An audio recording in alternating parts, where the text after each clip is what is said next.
Okay, so this is a quick demonstration of the program that I've been working on, well, the code that I've been working on for a game I'm making in Unity, and I guess the rendering software is going to be called vectorworks. Might change it at some point, because I remember one of the older names was just Geom.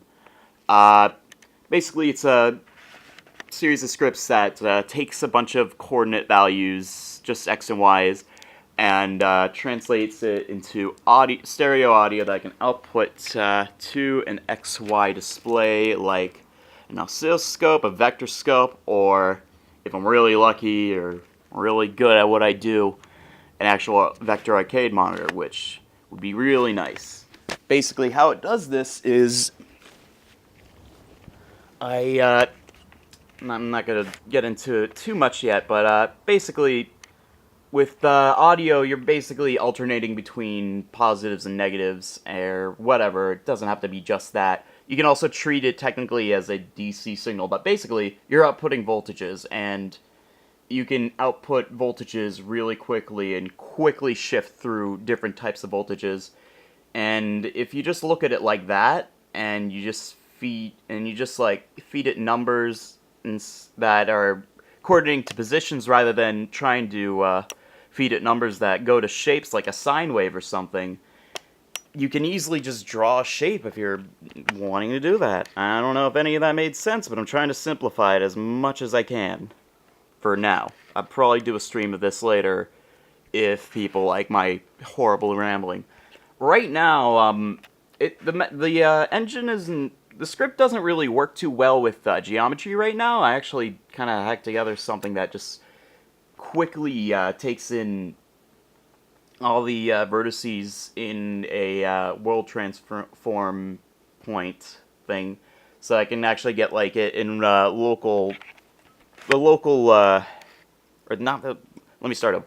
Kind of gets me the coordinates of shapes, vertices in the world, so I can actually get it to render while it's moving through the world. And that sounds repetitive, but yeah, you get the idea. Right now, there's a pyramid in here. That's the only shape that I can really get to render without it trying to add like a billion triangles, because right now I can't get it to work with quads very easily.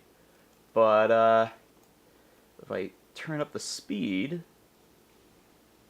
you can see it's reacting. I can also spin it in interesting directions and stuff, like that and that. And if I increase it, then you can kind of see it's kind of start to see it's kind of deforming. That's another part of the script that I wrote.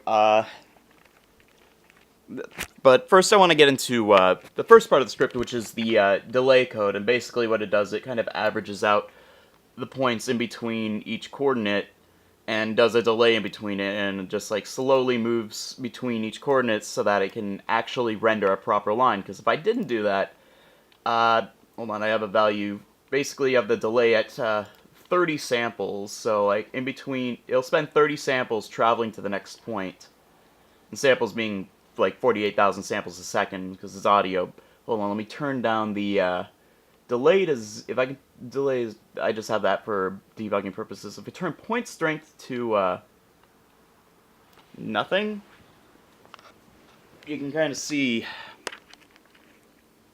Also, you can kind of see I turned off the frame smoothing.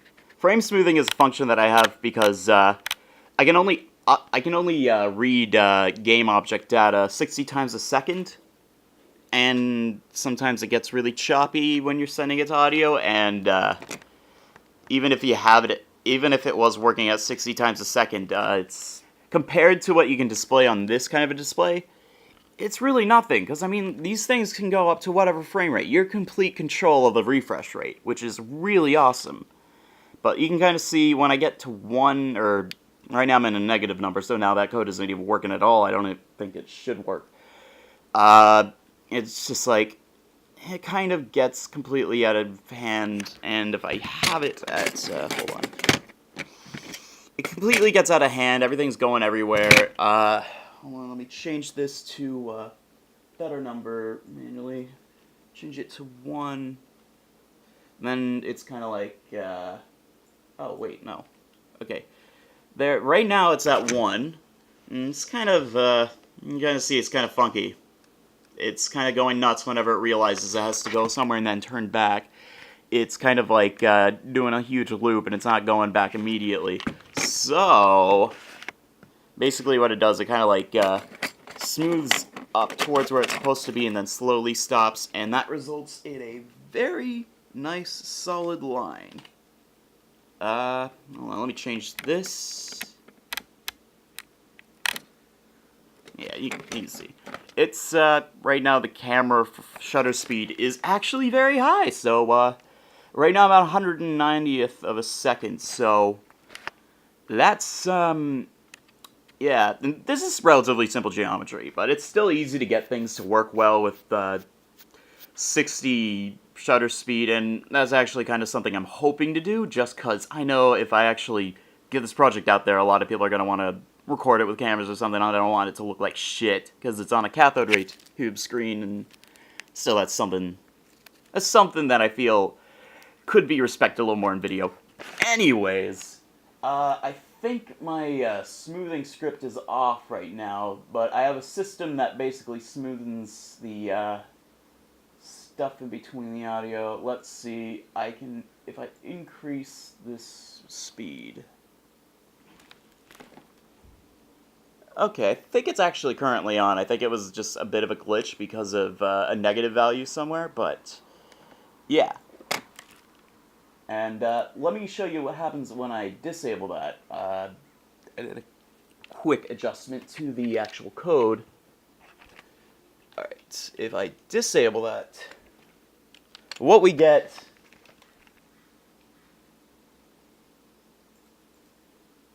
What? Oh.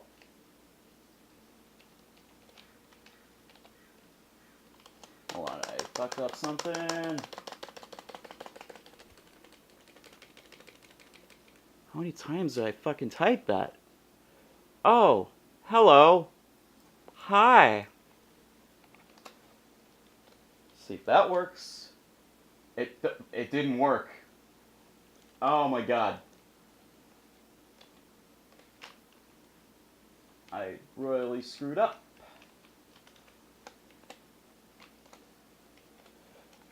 Okay. Does it work now? Shoot, I can't do it right now, but, you get the idea. There's a system that goes into, smoothing out the in-betweens, because this kind of a frame rate moves a lot faster, or at a different pace than 60 frames a second. It kind of does that by taking an average difference between where the point is and where it's supposed to be, and just dividing that by 1/10, and then, like, after 10 samples, it'll move to where it's supposed to be, or not 10 samples, but, like, maybe 100, or it gets to, like, the whole 999 factor of where it's supposed to be, but you get the idea. Hold on, shit, did I just break the script forever? No. Come on, hold on, let me fix this. Oh.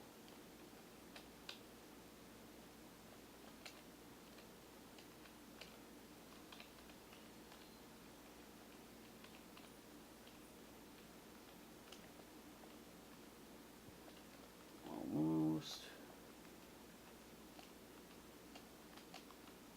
Okay, fixed. Now I'm actually going to get into how this actually works, and is really easy to use. Basically, the script works by being fed coordinates. It's pretty easy. Right now, it's getting the coordinates from the world geometry of the object. By the way, if anyone wants to help with getting geometry of objects on camera, I would really appreciate that, because I am apparently really stupid with that. Okay, so, there's a vector z, they're vector 3s, so you might be wondering why the fuck am I using a vector 3 if I'm only using 2 points. It's because I was too lazy to kind of do another list, and I thought it'd be pretty convenient to have that alongside it. Pretty much what the z-axis is doing here is mostly it's 0, but if it equals 1, it'll set the value for a certain point to... It'll change it so that there is absolutely no delay. So what that allows us to do, because I have more than one line on, it's not just going to be like crazy geometry. It actually kind of skips through. I think there's another line there because everything is like going over a line twice. But you can kind of get the idea. There's a lot less power, and that's kind of my alternative to not having a Z amplifier, which would turn off the beam for a split second in order to draw separated geometry. And if I ever actually get a Z amplifier working, it'd be really easy to just change the code so that I just send through a third audio channel the Z value. And that'd be a lot of fun to fuck with. But for now, this is really useful because it just lets me draw separated geometry just by changing the speed at which it's drawing it. And I know a lot of people were wondering, like, is it just geometry I can load? Can I load, like, actual lists? That's actually how it works. That's probably the easiest way to make it work. And I wanted to at least demonstrate that before I'm over. Okay, so we got that, bum, bum, bum, bum, bum, bum, bum, bum, bum, bum, bum, bum. There's 16 points being rendered, so there's a big dot in the middle because I don't have everything going, but normally that dot does not exist anymore. But yeah, you can easily change this and easily feed it an updating array of, or a list of coordinates, and it looks fantastic on these monitors. I mean, this script is still pretty early on. I'm sure there's a lot I can do, but the actual main part of the script, it works all, and yeah. Sorry if this video was a mess and stuff, but I hope some of you guys found it interesting. Or, maybe nothing I said made sense at all, and it's a miracle that I hacked this thing together with my, cunning lack of intellect. Yeah, so, thanks for watching, and if you want to chat with me or something, please talk to me. I'm cool, right?